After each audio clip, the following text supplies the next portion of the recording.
Morning out there this morning. Temperature has gone down in the last couple of hours. We're down around 6 degrees at my house, freezing cold, in the wake of a decent snowfall from yesterday and into the night yesterday. And that's associated with this storm that's now located at 7 o'clock local time over far eastern Lake Superior, right over northern Michigan.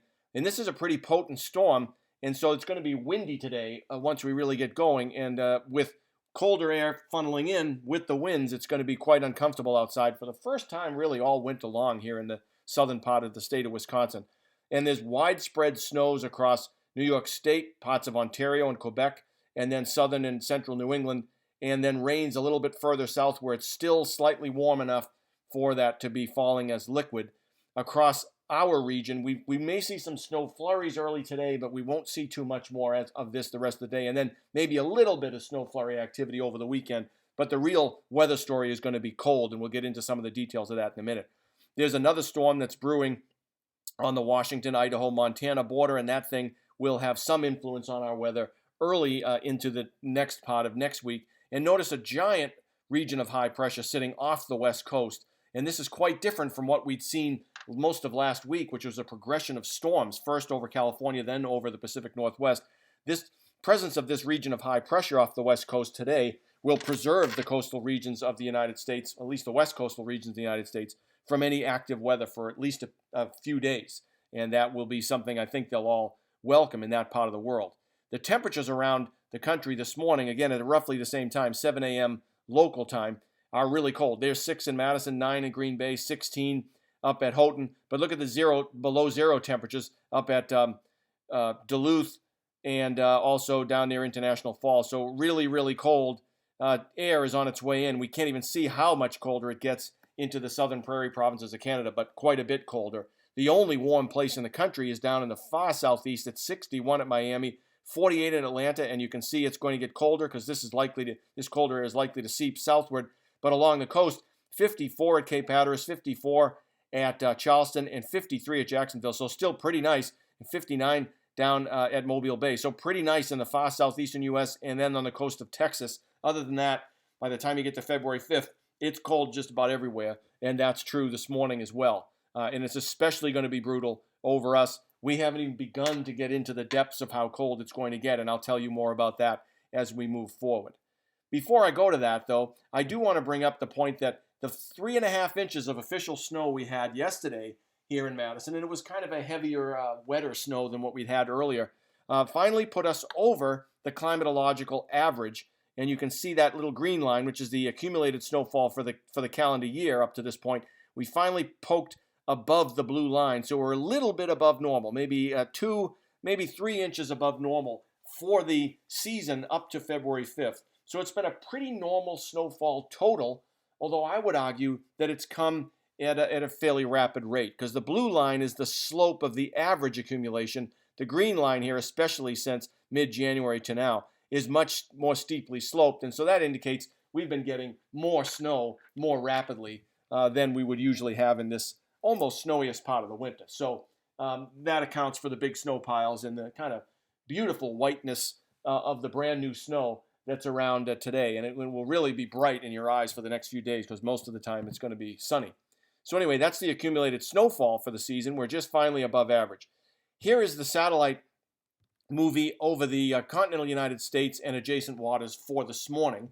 And you can see, as we noticed in the surface map, where it was raining along the Atlantic coast and then snowing over New England and parts of Ontario and Quebec. That's in this cloud mass associated with the storm that is still revolving right here over northern Michigan, and that's the storm that gave us our snow yesterday. So that's storm number 1, and it's on its way out. Storm number 2 is invading from the northwest from western Canada, and it's now over the Montana, Washington, Idaho border, and that's the one we saw on the surface map as well. We'll see what happens with that. Likely, that's going to track in a direction that cuts across into the Central Plains to our south, keeps us cold, and gives us a threat of some snow showers on Saturday and Sunday, even in the cold air.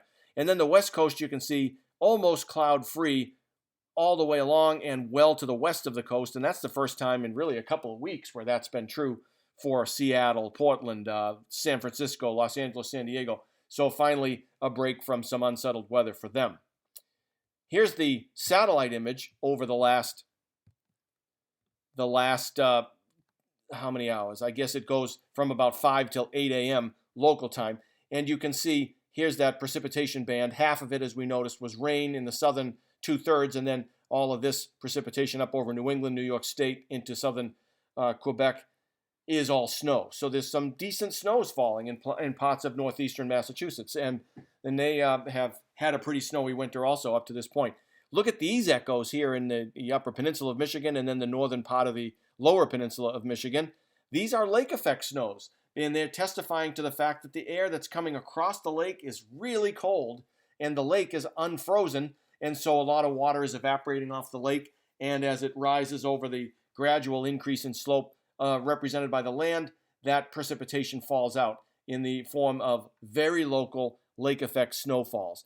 And these would be hitting places like Grand Rapids, maybe spreading over to Detroit. It might not quite get to Detroit, might not quite be more than a flurry in Ann Arbor, and then the same is true in the northern part of Michigan.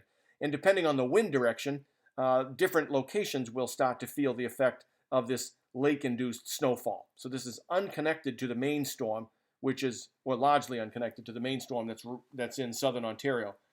This precipitation band out here is connected to that storm. This is all lake effect. And it's the first time all year we've had a really substantial threat of it. And that threat will last all week long. So we'll keep our eyes on that.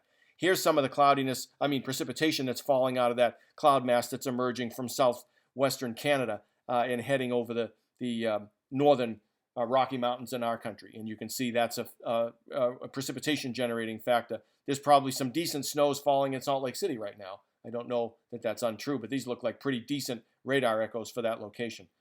So that'll be a factor for us later in the week.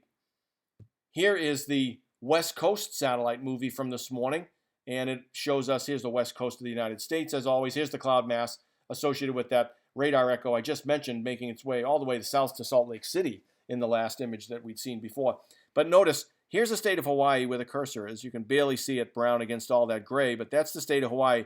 And there's a storm probably 600, 700 miles north of Hawaii that's just more or less stationary. And you can see the counterclockwise rotation of this beast sitting right there north of Hawaii, probably near Midway Island, actually. And so there's clouds to its north, there's clouds to its south, which emanate from the tropics. There's a weak little counterclockwise rotating upper level disturbance here, much farther to the east of Hawaii, about halfway between Hawaii and San Diego. That's not dealing anybody any bad weather because there's not too much land out here. There's none at all, in fact, maybe some ships. But notice the almost complete lack of organized clouds over the west coast, and that extends all the way to about 150 degrees west longitude. So that's a wide expanse of relative clearing and certainly relative lack of storminess in the Pacific. So the Pacific finally looks like it's a little bit confused and not too active. It's quite a difference from what we've seen over the past couple of weeks. Forecast of the 850 millibar temperatures made last night at around 1 a.m., and this is valid this morning at 7 a.m., and we're already well into the importation of cold air. We're going to talk about this in the lecture today. It's known as cold air advection.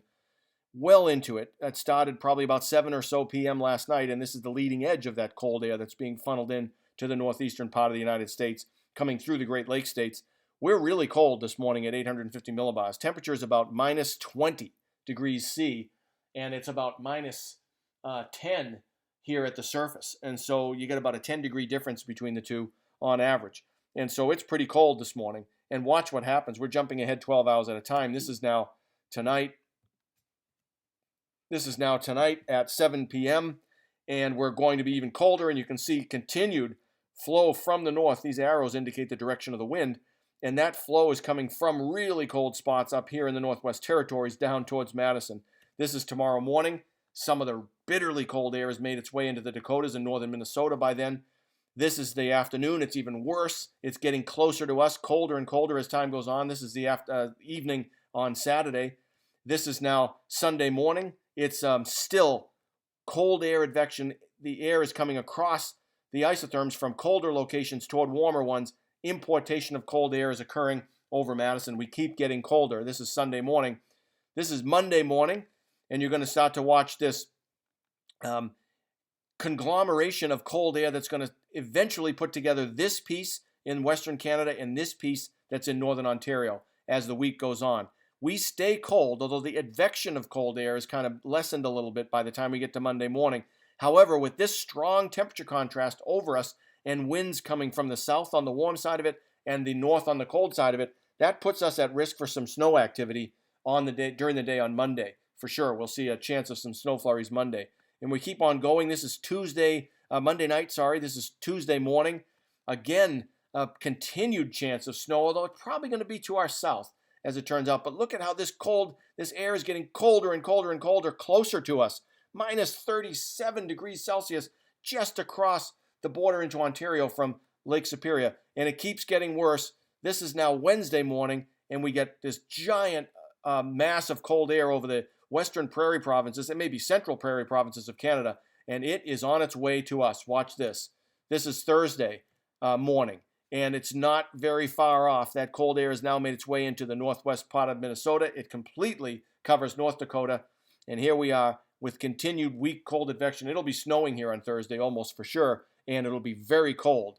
And look at the leading edge in this blue to light blue of the cold air. That's making its way finally into the southern states. Watch this as it evolves into Thursday evening.